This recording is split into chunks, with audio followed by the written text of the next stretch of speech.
Welcome to VSPM channel. VSPM channel subscribe பண்ணாங்க, subscribe பண்ணிக்கோங்க. பக்கத்தில் ஒரு பெல் பட்டனை கிளிக் பண்ணிக்கோங்க. இன்றைக்கி வந்து நம்ம முருங்கைக்காய் பிரியாணி செய்கிறதுக்காக முருங்கைக்காய் எடுத்து இந்த மாதிரி நீளமாக கொஞ்சம் நீளமாக, ஏன்னா நம்ம சாம்பாருக்கு மற்றதுக்கு அரியிற மாதிரி அரியக்கூடாது, சீக்கிரமாக உடஞ்சிடும். அதனால் பிரியாணிக்கு கொஞ்சம் நீளமாக தான் அரியணும்.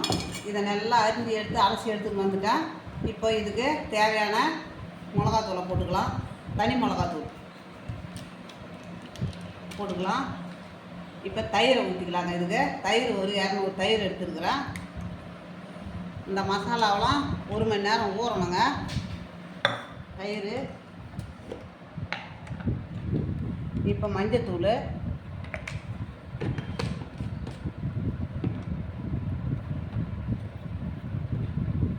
இதுக்கு தேவையான உப்பு, இந்த முருங்கைக்காய்க்கு தேவையான உப்பு,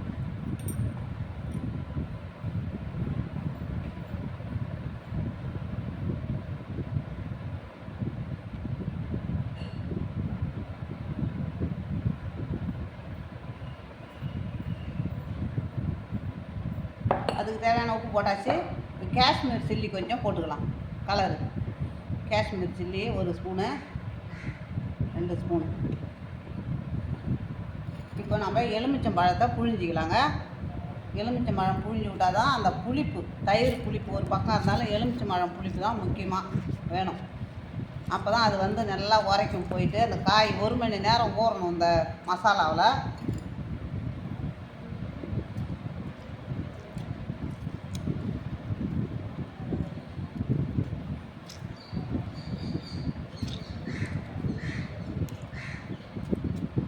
இப்போ நம்ம இதை ஒன்று சேர்த்துக்கலாங்க.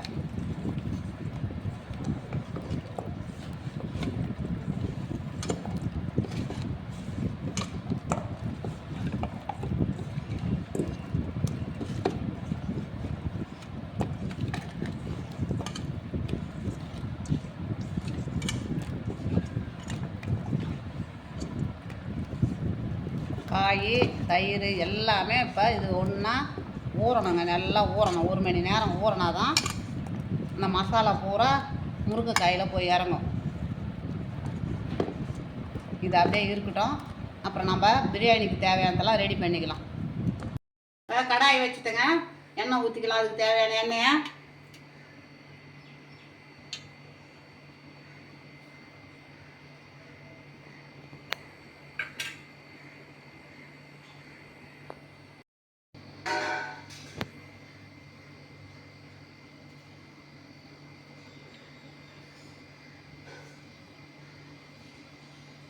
இப்போது பட்டை, ஏலக்காய், கிராம்பு, பெரிய சீரகங்க, இதை அப்படியே போட்டுடலாம்.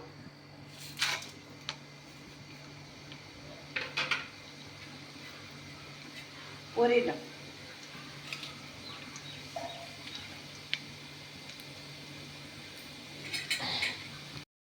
வெங்காயத்தை போட்டுக்கலாங்க. வெங்காயம் அப்படியே பொடியாக அரிஞ்சு வச்சுருக்கிற பாருங்க. வெங்காயம் வந்து ஒரு 400 வெங்காயம் இருக்கும்.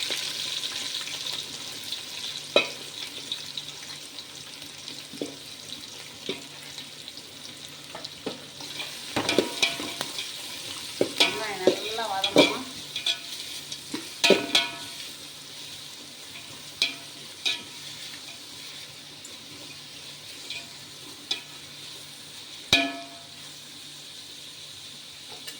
ஒரு 10 பச்சை மிளகாய் இருக்கும், அதையும் போட்டுக்கிறேன்.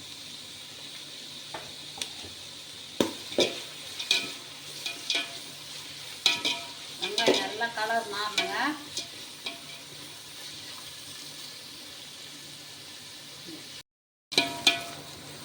கலர் கொஞ்சம் மாறுது பாருங்க. இன்னும் நல்லா கலர் மாறணும். இன்னும் கொஞ்சம் கலர் மாற பார்த்து இஞ்சி பூண்டு இதை போடணுங்க.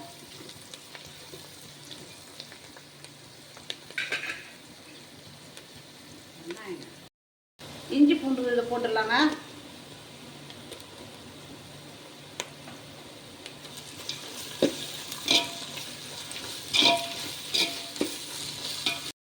போட்டுக்கலாங்க.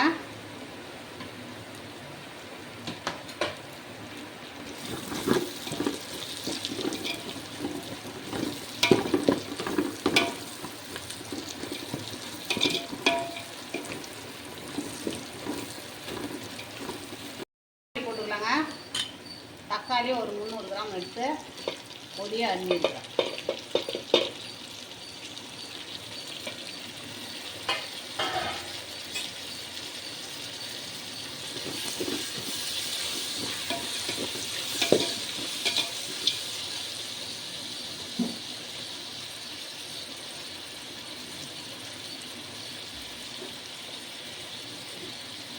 தக்காளி வதங்கிறதுக்காக கொஞ்சமாக மஞ்சள் தூள்.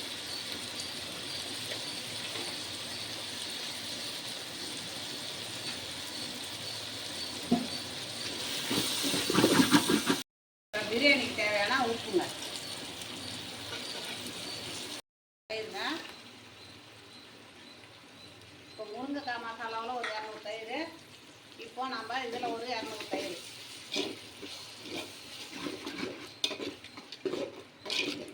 தயிரோடைய தண்ணி சுண்டணும்.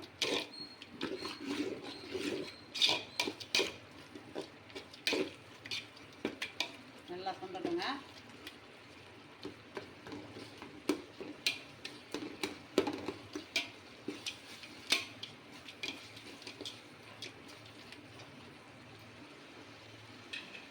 தயிர் சுண்டிட்டு பாருங்கள், எண்ணெய் பிரிஞ்சிருக்கு. இப்போ நம்ம லெமன் ஊற்றிக்கலாம். காயிலையும் லெமன் ஊற்றிருக்கிறோம், இதுலேயும் லெமன் ஊற்றணும். இந்த லெமன் ஊற்றுறது தான் இப்போ தண்ணி பாருங்க. அந்த தண்ணி தான் லெமன் தண்ணி தான். இப்போ அது சுண்டணும். அது சுண்டி எண்ணெய் பிரிட்டுங்க.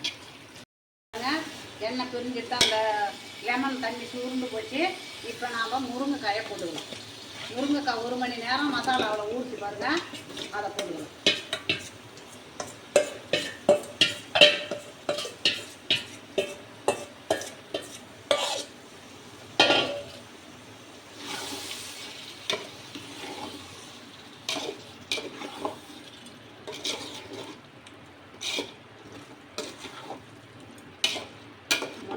மசாலா எல்லா மசாலாவும் இப்போ கொஞ்சம் நேரம் இருக்கட்டுங்க. பிரிஞ்சிட்டு பாருங்கள். இந்த மசாலா சுருண்டு எண்ணெய் பிரிஞ்சிட்டு பாருங்கள். இந்த காய் நீட்டாக இருக்குதுன்னு பார்க்காதீங்க, ஏன்னா சின்ன காயாக அரிஞ்சு போட்டால் உடஞ்சிடும். இதை மாதிரினா இப்போ நம்ம நெத்திலி மீன் மாதிரி நம்ம அப்படியே உறிஞ்சி சாப்பிட்லாம். இப்போ தேங்காய் பால் ஊற்றிக்கிறாங்க. தேங்காய் பாலில் தான் சாதம் வேகணும். இந்த கிண்ணத்தால் 1 கிண்ணம் அரிசி இப்போ நம்ம 1.5 கிண்ணம் ஊற்றிக்கலாம் தேங்காய் பால்.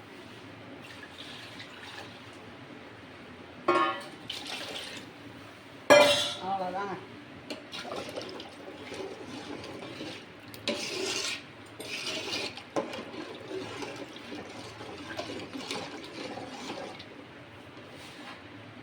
மூடிக்கலாங்க. வச்சுட்டுங்க நம்ம அந்த அரிசி போட்டுக்கலாம்.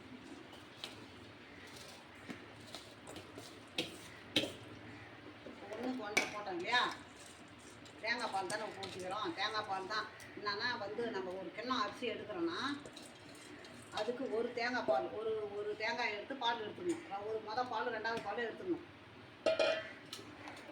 அளவு 1.5, 1க்கு 1.5.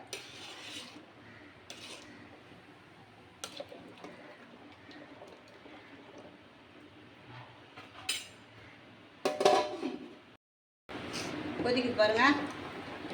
கொதிக்கிட்டோம். ஒரு 80% வேகட்டங்க சாதம். அப்புறம் தம் போட்டுக்கலாம். சும்மாவும் கிளறக்கூடாது, முருங்கைக்காய் உடஞ்சிடும்.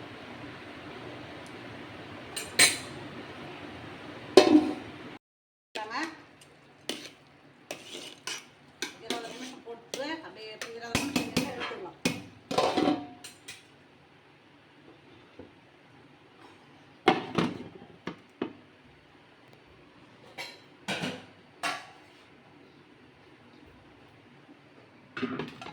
அப்படியே இருக்கட்டுங்க.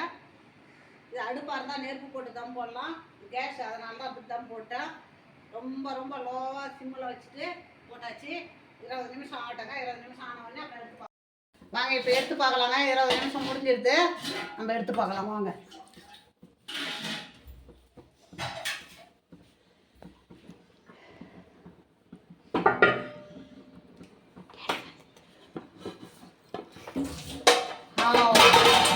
இருக்கு பாருங்க, பொல பொலன்னு இருக்கு பாருங்க சாதம்.